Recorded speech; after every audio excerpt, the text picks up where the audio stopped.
Hunters of blood, dogs of war, the inevitable ones, flesh renders.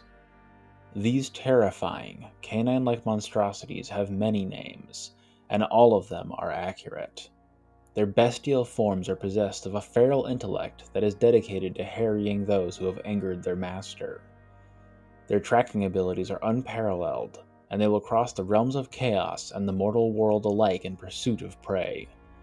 Mountains, seas, even crossing the bounds of reality cannot throw them off the trail, for they know the scent of every mortal creature in history. Whatever their quarry is, wherever it may be, they will find it. When they do, the results are devastating. They are Flesh Hounds of Khorne, and they are coming. While bloodletters are more common and bloodthirsters more powerful, Flesh Hounds are Khorne's favorite demons.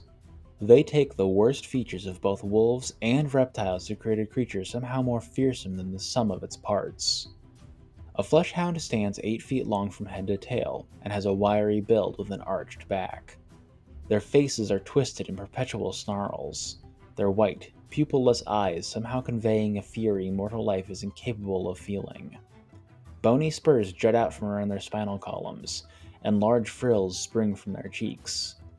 The demons seem to be starving at first glance, though it is rare to encounter one that hasn't glutted itself on the blood of Khorne's enemies. Thick, dark fur covers a fleshhound's shoulders and upper back, forming a shaggy mane, but the rest of their body is covered in scales. Their hides vary widely in hue, ranging from the vibrant red of freshly spilled blood to the dull purple of bruised muscle. Whatever their coloration, it always reminds observers of violence. It's also quite durable, and even if an opponent can overwhelm their natural demonic resistance to damage, there is no guarantee that they can pierce a fleshhound's thick skin.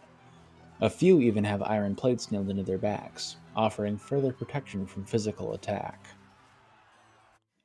Every part of a fleshhound of Khorne's body has been designed to kill and maim. A fleshhound's mouth is filled with razor-sharp teeth, and even their tongue appears to be bladed. Their iron-black claws, as long as swords, hungrily cut through armor and wearer alike. Their lean, muscular hind legs give them a surprisingly powerful jump, and a fleshhound is capable of bounding over a man to reach the fellow behind him should the need arise. Combined with their incredible resistance to physical damage, these creatures are a force to be reckoned with, capable of breaking stalwart dwarf shield walls and unflinching lines of graveguard with equal ease. In battle, fleshhounds are almost always the first wave of a Khornate assault. Packs of the creatures will run ahead of their allies, tearing great holes in the enemy formation with their bounding charges. Regiments of bloodletters and skullcrushers will flow into these gaps, butchering the disorganized warriors that somehow survived the fleshhound's initial assault. While this is undoubtedly an effective strategy, a fleshhound's true value becomes apparent when their opponent's courage begins to falter. As the cowards turn their backs and begin to flee, a Fleshhound of Khorne will give chase in a ritual known as the Chaos Hunt. During such a hunt, the hounds are tireless and capable of keeping pace with all but the swiftest creatures in the world. Many will toy with their quarry, letting them run until they cannot possibly run anymore. At that point, the hound will pounce on their backs. For man-sized targets, a Fleshhound will knock their prey down and savage them with their claws. Larger foes are climbed like living, bucking mountains before the fleshhound bites through their neck, oftentimes severing the head. Either way, the hunt inevitably ends with the fleshhound feasting upon their victim's entrails.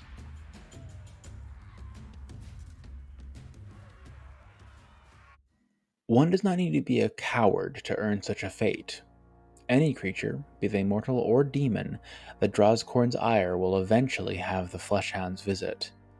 The blood god will stand from his skull throne and blast a single note on a great horn, unleashing the fleshhounds prowling his halls upon their unfortunate victim.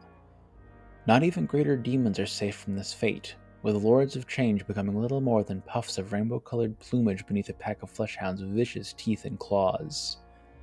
As such, it does not bode well to idly insult Khorne, especially not within range of the Chaos Wastes. Just like all of his brothers, he is a petty god, and it would be wise not to draw his attention, or that of his hounds. Though they look like little more than horrific animals, Fleshhounds of Khorne are still demons. This makes them far smarter and more ambitious than their appearance would otherwise suggest. They constantly seek out mighty warriors or hated foes of Khorne, eager to collect their skulls for the Skull Throne. Just like any other demon, this can earn them distinguishment in the eyes of their dark god. To recognize such an achievement, a Flesh Hound will be branded with Khorne's mark, or awarded with trinkets. Skull-ruined rivets, bone fetishes, and brass chains are some of the most common rewards, and the most ancient and deadly Flesh Hounds are so heavily adorned that their trophies clink together as they pursue their prey. The most iconic talisman borne by all Flesh Hounds are the heavy brass collars encircling their necks. These are collars of Khorne, given to the blood god's monstrous pets as a sign of his affection. Forged in the fires of the Lord of Skull's hatred for the arcane, they hold a small portion of Khorne's disdain for magic. When a Flesh Hound is targeted by spells, the collars glow a dull red before harmlessly dissipating the magical energies. This makes them incredibly dangerous for spellcasters, as they cannot rely upon their magical talents to protect themselves from the Flesh Hound's predations. While they can, as previously mentioned, receive their own blessings from the Blood God, Flesh Hounds are also commonly given as rewards to favored champions of Khorne in their own right. They assist their masters in the collection of skulls for the Skull Throne. While most mortal warriors who receive such a blessing only get one such servile Flesh Hound, exceptionally powerful and valuable servants of Khorne can have up to 8 at their beck and call. How these hounds are treated depends on their lord's disposition. Some are bound in chains, kept on a tight leash, and forced to fight directly beside their master. Others are allowed to roam freely across the battlefield, exulting in the ecstasy of bloodshed. Both are terrifying in their own right. Even with an unrestricted master, these Flesh Hounds cannot travel far from their chosen warrior. This is due to the inherently chaotic nature of demons. Fiends cannot survive far away from the nourishing winds of magic to the poles, but Flesh Hounds bound to Khornate champions can be found as far away as the equator. Imperial scholars have posited that, when a hound is bestowed to a warrior, Khorne himself writes upon the warrior's soul. This acts as a tether for the demonic canine, letting it roam far away from the polar gates, though the hound finds itself restricted all the same. As warriors dedicated to Khorne constantly seek combat out, though, this arrangement is still much to the Flesh Hound's liking. In Total War Warhammer, Flesh Hounds are a valuable piece on the Khornate roster. Khornate and Undivided Warriors of Chaos can recruit them as well through Gifts of Chaos in campaign. In multiplayer, only Khorne can take them, so we'll just focus on their place within their home faction for the time being. For 750 gold, you get a unit with really solid stats, especially their speed and melee attack. They're pretty much the ultimate hound unit, fittingly enough, capable of running faster than nearly all cavalry units in-game. This gives them the incredibly useful trait of being able to pick and choose their battles, a talent that really shouldn't be discounted in any unit. Obviously, Flesh Hounds of Khorne excel at harassing enemy backlines. If you thought Direwolves and Goblin Wolf Riders did a good job tearing up handgunners, just wait until you get a load of these guys. Of course, those units are a whole lot cheaper than Flesh Hounds, and can do the job almost as well. So why bring Flesh Hounds instead of your own Warhounds? Well, simply put, they're a lot more versatile than other Hound-style units. Unlike most Hounds, they can actually kill a lot more than simple archers and artillery pieces. Though their armor and melee defense aren't fantastic, their melee attack is higher than a Reiksguard's, which is pretty high. On top of that, their weapon strength is super high, though admittedly not entirely armor-piercing. Despite this, they can still pack quite a punch against even heavily armored targets. They easily justify their price point, and pretty much every Khorne multiplayer army should probably keep 1 or 2 of them on retainer. As always, the conclusion of our Total War segment also brings an end to our video.